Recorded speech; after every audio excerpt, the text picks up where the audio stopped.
Salut les amis, j'espère que vous allez bien. Bon, après la pluie, hein, le beau temps, comme on dit, ça y est, le soleil il est de retour. Bon, aujourd'hui, je vais faire une balade avec la princesse, ma petite princesse, la R5. Ça fait un petit moment quand même. Et bientôt, j'aurai une surprise parce que peut-être elle sera la R5 la plus populaire de France et de Navarre. Restez connectés, vous allez voir. Dans pas longtemps, vous allez voir la petite surprise. Et moi, ça me fait vraiment plaisir. Tout d'abord, je tenais vraiment à vous remercier vraiment pour vos messages, pour vos commentaires, pour les retours, les encouragements. Moi, vous savez, moi, je ne fais que partager ma passion avec le cœur. Je parle et j'ai trouvé le moyen de partager avec vous cette passion et en plus, je partage avec vous des sujets qui vous concernent, qui nous intéressent, la passion d'automobile. Moi, la passion pour les voitures, c'est quelque chose qui m'anime tous les jours. Je pense que ma mère, elle a mis de l'huile moteur dans le biberon quand j'étais petit. Parce que je peux pas... Les voitures, la passion pour l'automobile, c'est ma vie, quoi. C'est quelque chose que j'adore vraiment.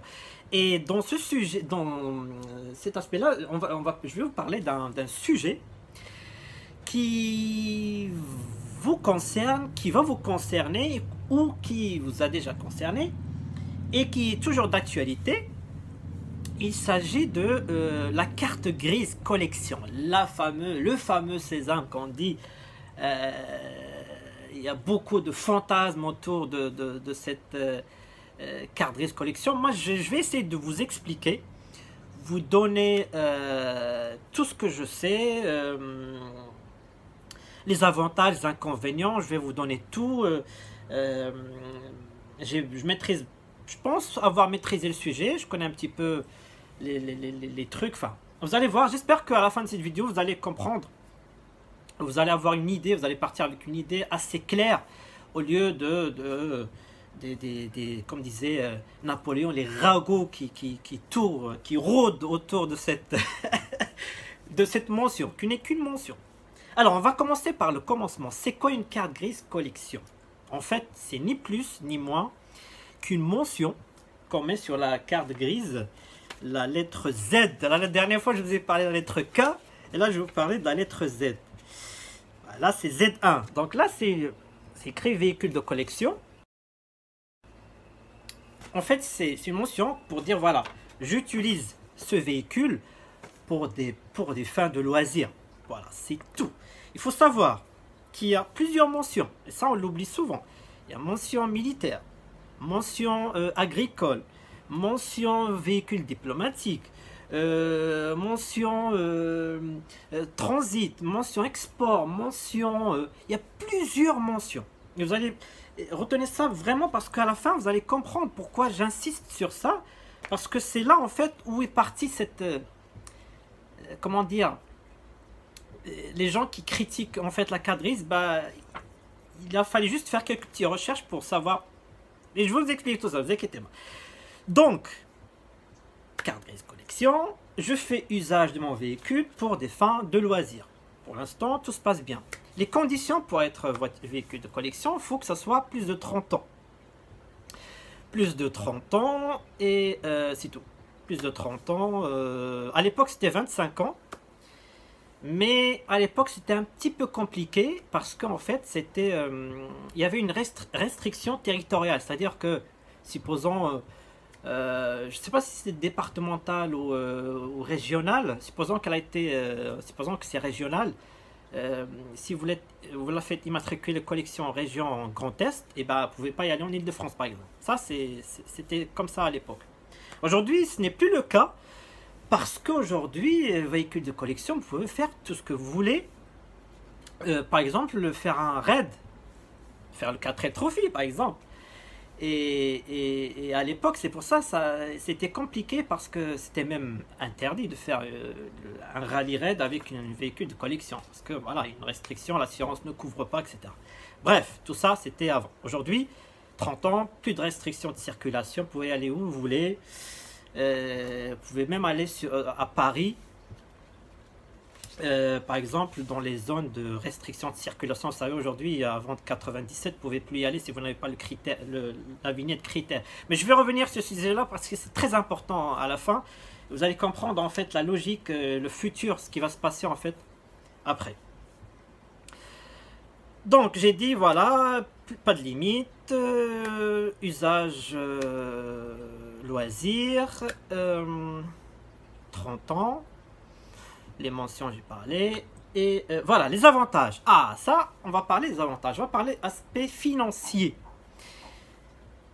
Le premier avantage financier, qui est pour moi intéressant, c'est le contrôle technique. Contrôle technique aujourd'hui pour un véhicule dit usage normal, c'est tous les 2 ans.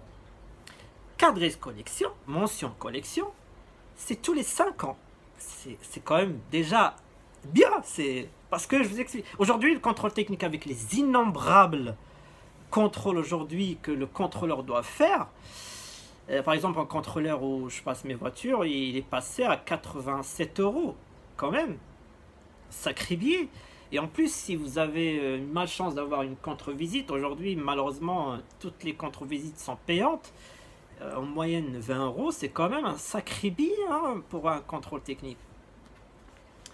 Et juste la petite parenthèse, aujourd'hui, je trouve un peu dommage parce que le contrôle technique aujourd'hui se focalise sur des choses que je qualifierais que de futiles. Par exemple, vous avez un voyant moteur allumé, bah, c'est une contre-visite, tout simplement. Alors qu'à l'époque, il se focalisait que tout ce qui touche la sécurité, freinage, éclairage, ceinture de sécurité, etc. Aujourd'hui, les nombres de contrôles aujourd'hui, enfin, aujourd'hui, il y a de tout, quoi. C'est pour ça, malheureusement, ils seront obligés d'augmenter le prix parce qu'ils passent aujourd'hui plus d'1 heure environ, en moyenne, pour tout contrôler. Je ferme la parenthèse. Contrôle technique, donc tous les 5 ans. Ça, c'est pas mal. Il faut savoir qu'à l'époque, quand c'était 25 ans, une voiture de collection c'était 25 ans, il y avait les restrictions. Il n'y avait pas obligation de contrôle technique. Mais moi, je préfère avoir un contrôle technique et pas de restriction que voilà. Et donc, tous les 5 ans. Ah oui, j'ai oublié de vous dire pour le contrôle technique, il est en fait moins sévère pour les voitures de collection. Ça, c'est très intéressant. Là, vous avez par exemple ici la carte grise collection. Ça, c'est non concerné. Et ça, c'est vous êtes en véhicule normal. Et là, pareil. Et là, je vais vous citer quelque chose que la carte grise collection n'est pas concernée. Et même moi, ça me choque. Freinage inexistant sur une ou plusieurs roues. Ça veut dire que si vous n'avez pas de freinage, même moi, oui, ben... Alors que carte grise normale, c'est critique. Hein. Critique, c'est-à-dire que vous n'avez pas le droit de circuler. Vous avez 24 heures pour faire les réparations. C'est pas 2 mois. Hein. C'est critique. C'est pas... Et qu'est-ce que je peux vous citer roulement de roue trop serré, bloqué, risque de surchauffe, risque de destruction. Sur une carte grise normale, c'est critique. C'est 24 heures. Carte grise collection, c'est non concerné. Donc pourquoi s'en priver, quoi? Deuxième aspect financier, c'est l'assurance. Aujourd'hui, je vous invite à faire une simulation, un devis chez votre assureur. Vous allez voir que vous allez carrément diviser le prix par 2 jusqu'à par 3 si vous êtes en véhicule de collection. Parce que l'assurance ne prend pas le risque d'assurer une voiture de collection parce que voilà, c'est fait pour les petites balades, le week-end, etc. Alors que usage normal, c'est fait pour aller au travail, pour voyager, les grands voyages, etc. C'est pas pareil. Donc, c'est toujours moins cher. Et moins cher. Et en plus, je vais parler de ce point-là après. On va rester sur les aspects financiers. Donc, après, il y a la taxe. La fameuse taxe qui me fait toujours les boules. Enfin... Et en fait, cette taxe qui dit qu'à partir de 36 chevaux fiscaux, il y a 500 € de cheval, 500 € par cheval fiscal à payer. C'est-à-dire que si vous avez une V12 W140 HT française, elle a 39 chevaux, donc du coup vous payez 2000 € de taxe. C'est une taxe dite taxe pour les riches. Par contre, si vous importez, là j'ai déjà parlé de ce sujet, il y a un recalcul de chevaux fiscaux, vous tombez à 34, donc vous ne payez pas la taxe. Par contre, si vous achetez une Rolls-Royce Silver Shadow 2, je pense qu'elle a plus de 40, je ne me rappelle plus, mais il y en a un abonné qui m'a dit qu'il a payé plus de 8500 euros parce que c'est le maximum. 8500 euros de taxes quand même. Par contre, si vous êtes en collection, vous êtes exonéré de ces taxes. C'est déjà pas mal. D'acheter un véhicule, un vieux à plus de 50 chevaux fiscaux, et ça serait dommage de ne pas la passer en carte grise collection parce que vous allez payer plein pour la taxe. Donc ça, les aspects financiers. Les plaques noires. Oh, ça c'est magnifique. Moi, mon rêve c'est d'avoir les Didi en plaques noires. Mais je vais vous dire pourquoi je suis très sceptique qu'elle passera un jour en carte grise collection. Mais je vais vous expliquer tout ça après. Donc les plaques noires, vous pouvez mettre vos plaques noires. Moi, la R5, la première chose que j'ai faite, c'est directement les plaques noires. La 4L, j'ai laissé en plaque blanche parce que avec son thème et son covering, ça colle pas en fait avec les plaques à l'ancienne. Après, le gros avantage pour la carte grise collection, c'est elle ne sera, pour pas rentrer dans les termes techniques, elle ne sera jamais déclarée épave, comme on dit aujourd'hui avec le jargon, véhicule techniquement irréparable. C'est-à-dire que malheureusement, hélas, un jour, votre voiture a brûlé dans le garage, vous avez fait un accident malheureux, votre voiture est quasiment broyée. Et ben l'expert, si vous n'êtes pas en carte grise collection, l'expert donc la déclare comme épave et part en destruction. Ça, il n'y a pas, on vous enlève la carte grise, on n'a pas le droit de rouler avec. Carte grise collection, vous pouvez garder votre épave et la réparer après si vous voulez. Et c'est-à-dire que vous pouvez, ça devient très intéressant en fait si vraiment vous avez un véhicule d'exception. Je peux citer la Jaguar type E ou une Ferrari F40. Déjà l'épave ça coûte des dizaines de milliers d'euros, alors ça serait dommage qu'elle parte à la casse. Donc voilà, il faut, si vous êtes en carte grise collection, vous pouvez garder votre véhicule. Je prends l'exemple d'une 4L par exemple. Est-ce que ça vaut le coup de la garder l'épave ou de garder juste la carte grise et frapper le numéro de châssis sur un nouveau châssis et repartir sur une nouvelle coque? Vous voyez, mais vous avez le droit de garder votre carte grise. Voilà, c'est ça l'essentiel. Et je reviens sur l'aspect assurance que je vous ai parlé tout à l'heure. Aspect assurance, quand vous assurez votre véhicule en catégorie collection, l'assurance vous demande de chiffrer, enfin d'estimer votre véhicule.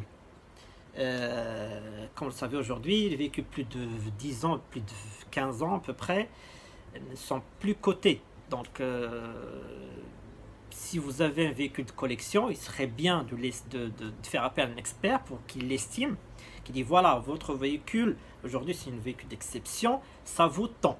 Donc vous transmettez ça à l'assurance. Demain, comme je dis, vous faites un accident très grave, et ben l'assurance ne va pas vous dire ah bah elle est techniquement irréparable, elle vaut rien, vous mettez à la casse, non, voilà. Par contre, vous pouvez demander à l'assurance de faire la réparation, vous négociez, vous faites appel à l'expert, compte expertise, etc. Mais avec l'estimation que vous avez transmise avec l'assurance, elle va vous rembourser, mais ça, c'est pas de souci.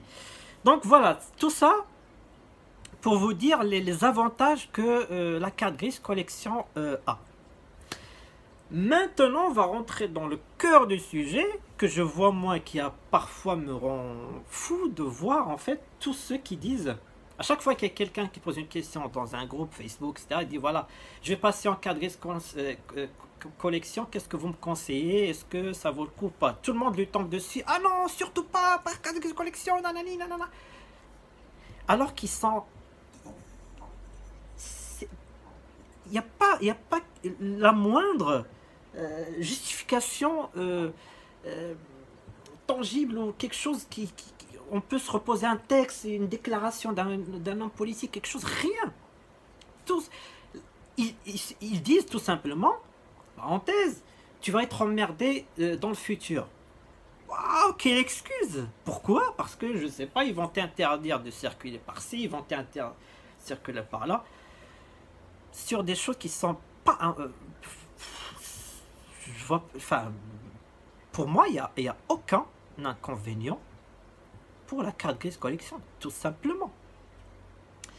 Et par contre, là où il y a un petit peu la différence, mais ils sont en train de revoir la chose, c'est que si vraiment vous créez une entreprise et que vous voulez vous acheter une 2 chevaux par exemple, et vous voulez faire une activité professionnelle lucrative, bien évidemment, vous ne pouvez pas la passer en collection et profiter de ses avantages. Et c'est le seul truc où vous ne pouvez pas, voilà, vous pouvez pas utiliser un véhicule que vous avez dit au ministère que c'est pour du loisir et faire quelque chose de lucratif. Surtout si vous la passez au nom de votre entreprise. C'est là où, voilà. Mais sinon, il n'y a aucune restriction future à venir, rien du tout. C'est des ragots, c'est des choses qui sont... qu'on ne peut pas défendre. Enfin, et moi, je vais vous donner, si vraiment vous avez peur de passer en carte grise collection, parce que franchement, si on commence à se dire, oui, dans le futur, j'ai peur de ça, j'ai peur de ci, on va se dire, bah, tant qu'à faire, on a tous, oui, demain, il n'y aura plus de pétrole, demain, il n'y aura plus rouler, ça va jamais finir. Il faut vivre avec son temps et vivre du jour, et puis c'est tout. Donc, moi, je vais vous donner l'arme fatale. L'arme fatale, c'est... là, j'ai un petit pistolet de Napoléon. Je suis un grand fan de Napoléon. C'est une petite réplique. Et l'arme fatale, elle est très simple. Vous allez sur le site de l'ANTS, tout simplement. Vous allez dans Autre demande et vous dites suppression de la mention collection. C'est tout simple. Vous dites en commentaire ou tout ce que vous voulez, je ne ferai plus de ce véhicule un usage loisir, je passe en usage normal ou lucratif ou quelque chose. Là, vous déclarez que je veux revenir en arrière, parce qu'en fait l'erreur qu'ils font les personnes qui sont réticents, c'est qu'ils croient que une fois qu'elle est collection, elle est irréversible. Ben, ce n'est pas le cas. Et vous pouvez demain enlever votre mention collection. Aujourd'hui, vous achetez un véhicule diplomatique avec la mention véhicule diplomatique, vous êtes obligé même d'enlever la mention diplomatique si vous n'êtes pas diplomate. Enfin, c'est comme ça. Revenir en arrière, ça a été toujours le cas. Il suffit de taper sur Google suppression mention carte grise, vous allez voir, c'est écrit noir sur blanc sur le site du gouvernement. Je peux pas faire mieux, hein. Et là, je vais vous donner un exemple très simple. C'est que là, j'ai deux cartes grises. J'ai la première carte grise de la 4L. Il n'y a pas de mention collection. J'ai la deuxième mention collection. Parce que, vous savez, aujourd'hui, avec la NTS, vous gardez vos documents. Donc, qui dit que demain, si je veux revenir en arrière, j'ai juste à faire retirer la mention et je reviens sur une nouvelle. Ils vont m'envoyer une nouvelle carte grise. Par contre, ça coûte 40 €. C'est tout. Payez 40 €, revenez en arrière si vous avez peur. Et moi, je serai le premier à le faire. Alors, pourquoi s'en priver de tous les avantages que je vous ai cités tout à l'heure? Si on avait le moindre lueur de quelque chose qui va peut-être menacer la carte grise collection, oui, mais là, il n'y a rien. Donc, passez en cadre. Après, voilà, faites ce que vous voulez. Moi, j'essaie de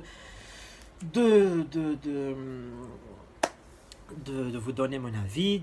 Moi, je fais ma petite recherche, puis voilà, après, chacun... Alors, maintenant, on va parler de la FFVE.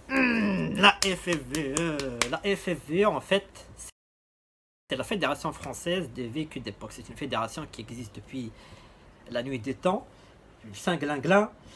Et c'est elle qui a négocié avec, on appelle ça le législateur, par rapport au passage à 30 ans et la suppression des restrictions de circulation, c'est quand même eux. La FFVE, elle a aussi plusieurs avantages, c'est-à-dire que si demain vous avez une carte grise, votre père, votre grand-père vous appelle parce que il a une vieille voiture dans son grange et que par contre il a perdu ses papiers, il n'a plus de carte grise, etc. Vous faites un dossier à la FFVE avec les informations, un petit dossier, il vous envoie une attestation et vous faites votre carte grise. Ça, c'est très intéressant. Troisièmement, si vous importez une voiture qui a plus de 30 ans, que ce soit aux États-Unis ou n'importe, ben vous faites une attestation pareille de la FFVE, vous faites votre dossier FFVE, vous êtes exonéré de l'homologuer en France par la DRI. Parce que vous savez, c'est vraiment quelque chose de très lourd. L'homologation, quand on importe une voiture qui n'est pas une voiture collection, surtout ceux qui importent les Crown Victoria, etc. C'est vraiment une vraie galère. Donc demain, vous voulez importer une DeLorean, c'est très simple. Attestation FFVE, 60 €, dossier, pack, homologué, faites votre carte grise. Merci, au revoir, messieurs, dames. Ça, c'est vraiment l'avantage de la FFVE.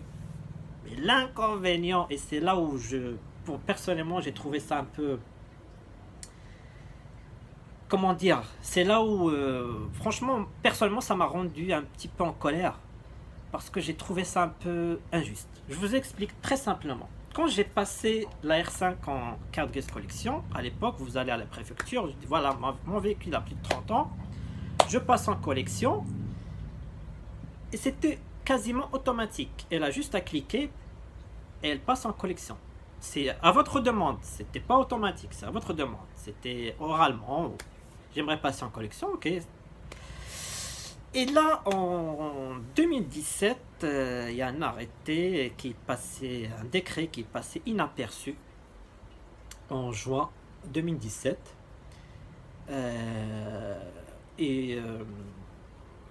Le fameux législateur, il a dit qu'aujourd'hui, pour éviter d'avoir n'importe quoi comme voiture de collection, et ben maintenant on va leur demander, on va durcir un peu les conditions, maintenant on va leur demander une attestation de la FFVE ou du constructeur qui certifie que cette voiture a été immatriculée en gros à cette date-là. Bon. Donc quand je suis allé à la préfecture, donc la R5 elle est passée. Quand je suis allé, donc moi je suis allé je crois en juillet. En juillet, donc le décret était passé. Donc je dis à la dame, la même, je crois, à l'époque, j'ai dit, j'aimerais passer en collection, et là elle me dit, ah ben non, c'est fini ça. Je dis, comment ça c'est fini? Elle m'a dit, bah maintenant il faut l'attestation de la FFVE ou du constructeur. Je dis, ah bon, pourquoi? Elle m'a dit, ah ça a changé depuis, hein. C'est pas possible, mais pourquoi? Elle m'a dit, bah c'est là en fait l'excuse que je trouve un peu, je trouve vraiment c'est une hérésie cette excuse. Elle a dit il faut certifier la date de première immatriculation, c'est à dire que c'est comme si elle me demande en fait une attestation pour justifier qu'elle est vraiment immatriculée, la première immatriculation elle est à cette date là. Je dis, ça veut dire quoi? Ça veut dire que j'ai une carte grise fausse? Ça veut dire quoi? C'est... Alors que je peux comprendre si c'est un véhicule où le propriétaire, comme je disais tout à l'heure, qui a perdu sa carte grise, il refait ça, ok. Mais pourquoi ils ont appliqué ça sur les voitures qui ont déjà leur carte grise? C'est ça que je comprends pas.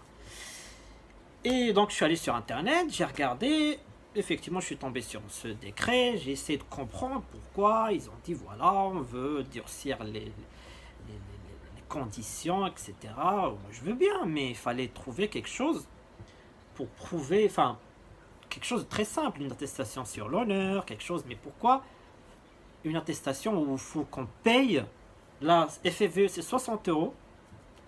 Moi, je suis allé sur Renault. J'ai demandé ça à Renault parce que attestation FFVE ou constructeur, c'est très important. Moi, je suis allé sur Renault. Ça m'a coûté 50 euros. Et ça m'a pris une semaine. Je l'ai reçu en moins d'une semaine. C'est un certificat d'authenticité. Et c'est avec ça que je suis passé en collection avec la 4L. Mais pour moi, c'est du gâchis. Ça c'est de la raquette. C'est tout simplement... Je comprends toujours pas pourquoi il y a ce certificat qui sert absolument à rien. C'est juste pour dire que que le véhicule a ces informations sur la carte case sont les bonnes et qu'elle a été effectivement immatriculée à telle date. Je n'ai toujours pas compris. Et c'est ça en fait, moi je crains le piège où la FFVE est tombée. C'est qu'aujourd'hui, comme parfois il est plus intéressant de passer par la FFVE que par le constructeur, ça dépend en fait du prix. Là, moi je suis passé par Renault parce que c'était moins cher. 50 euros au lieu de 60, c'est déjà de ça de prix. Mais la FFVE aujourd'hui, malheureusement, il est en train de, je vais pas dire se gouffrer les poches, mais est-ce que c'est pas un cadeau empoisonné qu'on a donné à la FFVE pour que, c'est là où je veux revenir sur la restriction de circulation, parce qu'en fait, il y aura une négociation en 2020 qui dit que on va en fait renégocier, on va revoir si on reste sur 30 ans et si on exclut le diesel. C'est pour ça, malheureusement, je pense qu'on va exclure le diesel. Et c'est ça qui m'attriste parce que je sais que Lady Di ne sera jamais une voiture de collection. C'est ça qui est malheureux. Et alors que c'est une voiture exceptionnelle, certifiée par le constructeur et tout. Mais donc là, en 2020, il y aura une négociation avec ce fameux législateur. Ils vont se mettre autour d'une table, ils vont discuter, ils vont dire voilà, est-ce qu'on passe à 35, 40, on exclut le diesel ou pas, sachant que la FFVE avait déjà lancé une consultation de tout le monde, même j'ai répondu. Les résultats, ils étaient sans appel. Hein. On reste sur 30 ans et on garde le diesel.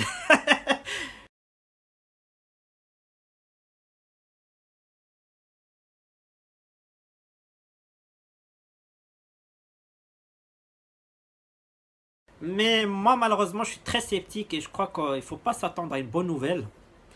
Parce qu'en fait, ce qui va se passer, c'est qu'en fait, les grandes villes, ils craignent que les années 90, les voitures des années 90, les Twingo, les Clio 1, les Golf, les machins, ils vont revenir sur Paris parce qu'ils sont en collection. Parce qu'aujourd'hui, comme je vous l'ai dit tout à l'heure, vous pouvez aller dans les grandes villes avec votre voiture de collection sans restriction. Aujourd'hui, par exemple, je ne peux pas y aller avec Lady Di.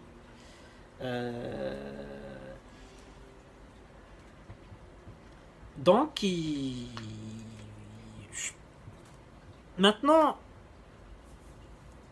il y a déjà quelque chose qui a bougé et on a senti un petit peu le truc, c'est que dans les grandes villes comme Lyon, Lyon a déjà, c'est elle qui a commencé avec ça. Quand il y a un pic de pollution, même les véhicules de collection sont interdits de circuler comme les voitures qui n'ont pas les critères. Donc déjà ça a commencé. Donc on va être soit, je sais pas ce qui va se passer, mais moi c'est sûr que soit on va passer à 35, soit 40. On va exclure le diesel, ça c'est quelque chose qui pour moi, avec tout le diesel bashing, maintenant je pense que le diesel va être exclu de voitures de collection, ce qui est très dommage parce qu'il y a vraiment des véhicules de collection intéressantes et belles. Et il y en a qui proposent une autre solution, qui disent voilà, on va établir une liste et on va dire tiens, voilà les voitures qui peuvent être voitures de collection. Le problème c'est qu'on est dans un pays où l'une des devises est égalité. Vous ne pouvez pas exclure des gens parce que ils ont une voiture qui ne vous plaît pas. Et moi, je suis contre cette mesure. Enfin, chacun a le droit d'aimer sa voiture, quelle qu'elle soit. Si j'ai une Clio 1 que j'adorais de la passion en collection, j'ai le droit. Vous ne pouvez pas m'exclure et laisser quelqu'un qui a, je sais pas, Mercedes ou... Vous pouvez pas faire en fait cette... vous voyez ce que je veux dire? Chacun, on doit être tous égaux. Maintenant, il faut qu'ils tranchent. Voilà, c'est comme ça.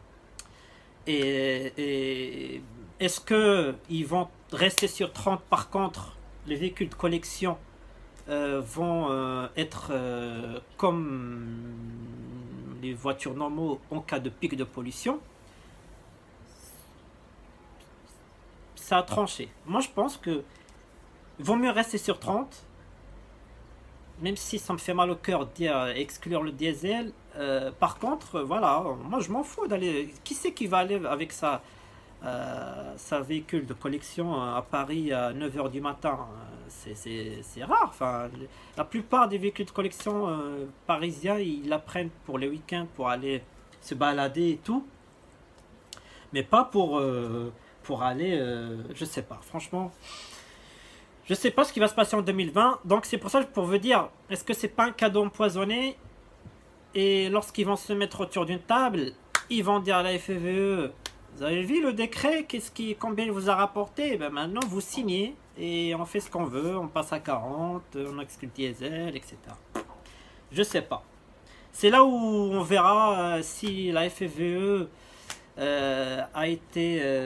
reste fidèle à ses principes ou elle a changé de bord. On verra ça, c'est l'avenir qui nous dira. Mais ça serait dommage de passer à 30. Je pense que 35 c'est beaucoup, 40 c'est encore pire. Maintenant, le diesel est impopulaire. Je pense que ça, il faut pas s'y attendre. Je pense que ça va sauter. Carte grise collection, c'est sûr. Et puis c'est tout. Hein. Voilà. Donc voilà, j'ai partagé avec vous. Je pense rien oublier. Donc certes, cette petite histoire est moins joyeuse que les autres. Mais bon, il fallait que je parle de ce sujet un jour ou un autre. Voilà. Il faut que vous sachiez. Mais l'important, c'est que si vous hésitez encore sur la carte grise collection, ben aujourd'hui, vous n'avez pas d'excuses après cette vidéo. Moi, je vous ai donné toutes les ficelles. Et si vous regrettez de passer en collection, vous avez l'arme de Napoléon pour la faire sauter. Et puis c'est tout. Hein. C'est comme ça. Il faut pas avoir peur, il faut vivre du jour au jour et puis vivre sa passion et voilà. Qu'ils fassent ce qu'ils veulent. Quand on aime, on n'en craint rien. Voilà, quand on aime ses voitures, on y tient, quelles que soient les conditions ou les restrictions ou tout ce que vous voulez. Bon les amis, 30 000 quand même. Bon, j'espère que c'est devenu pas très long. Après voilà, c'est un sujet que ça mérite de prendre un petit peu de temps et de bien expliquer. Et je pense que j'ai rien oublié, tout est expliqué. Et puis c'est tout, si vous avez des questions, n'hésitez pas. Et je vous souhaite un bon week-end. Et moi je vais sortir la R5 et me balader. Je vais aller au lac d'Orient parce qu'il fait très beau, il fait très chaud. Et allez, à bientôt les amis, merci.